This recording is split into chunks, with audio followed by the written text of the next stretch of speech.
Bonjour, je suis Julia Go, je suis artiste et je suis actuellement confinée comme nous tous. Mais avant ça, j'étais en résidence à la ferme du Bois-Briard à Évry-Courcouronnes sur une invitation de Sandrine Rouillard et j'avais commencé à développer un travail de sculpture, d'installation et de dessin autour du risque d'inondation qui est très important dans le 91. Le point de départ de ces recherches, ça a été Paul de Coville, donc qui était ingénieur fin 19e, début 20e et qui a habité à la ferme du Bois-Briard, qui a inventé la cuirasse, qui est l'un des premiers systèmes de protection des berges contre l'érosion de l'eau. Et j'ai donc commencé un travail de sculpture, d'installation autour de la fluidité, la liquidité, l'éphémérité, mise en tension avec justement une volonté de rigidité, de faire forme, d'ériger des formes et de vouloir qu'elles se tiennent dans l'espace et dans le temps, pour la faire courte. Et plutôt que de vous montrer des croquis et des pièces en cours de production, je me suis dit que j'allais plutôt vous montrer et vous parler de pièces qui introduisent cette question de l'eau dans mon travail.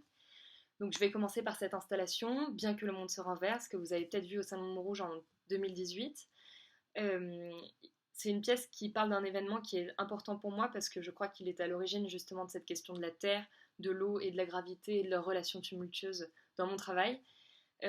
En fait, j'ai habité pendant 6 mois à Rio, au sommet d'une favela, et une nuit, il y a eu un tuyau d'eau qui a explosé sous terre et qui a entraîné un glissement de terrain.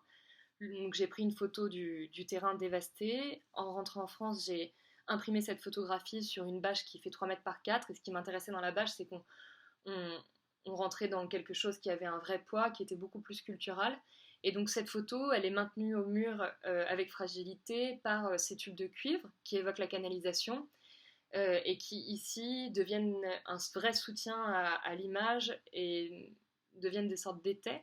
Et j'ai fait un travail à partir d'un poème de Roberto Juarez, Poésie verticale, où je suis venue écrire les vers de ces poèmes en perçant les tubes.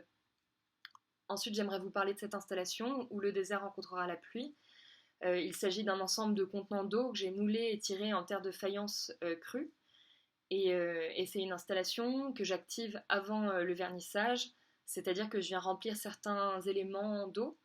La terre se réhumidifie, se réimbibe, se fragilise et la forme s'effondre sous son propre poids. Ces éléments en terre crue sont disposés sur des étagères en acier galvanisé et qui viennent dessiner dans l'espace d'exposition une grille rigoureuse à la fois horizontalement et verticalement. Et le motif de la grille, il est important pour moi parce qu'il est justement un symbole de rigueur humaine, une volonté de perfection. C'est un motif qu'on retrouve dans la manière dont on pense nos villes, dont on construit nos bâtiments. C'est le fer à béton qui vient consolider la matière. Et pour finir, je voudrais vous montrer cette installation qui s'appelle la constance de l'eau. Il s'agit d'un sac en plastique rempli d'eau, fermé, recouvert d'une grille elle aussi rigoureuse en argile crue.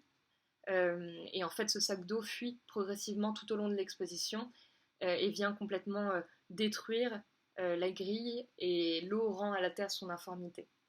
Voilà. J'espère que cette présentation a attisé votre curiosité et que j'aurai l'occasion d'en discuter avec vous de vive voix lors de la restitution de ma résidence. Bientôt, j'espère. À bientôt!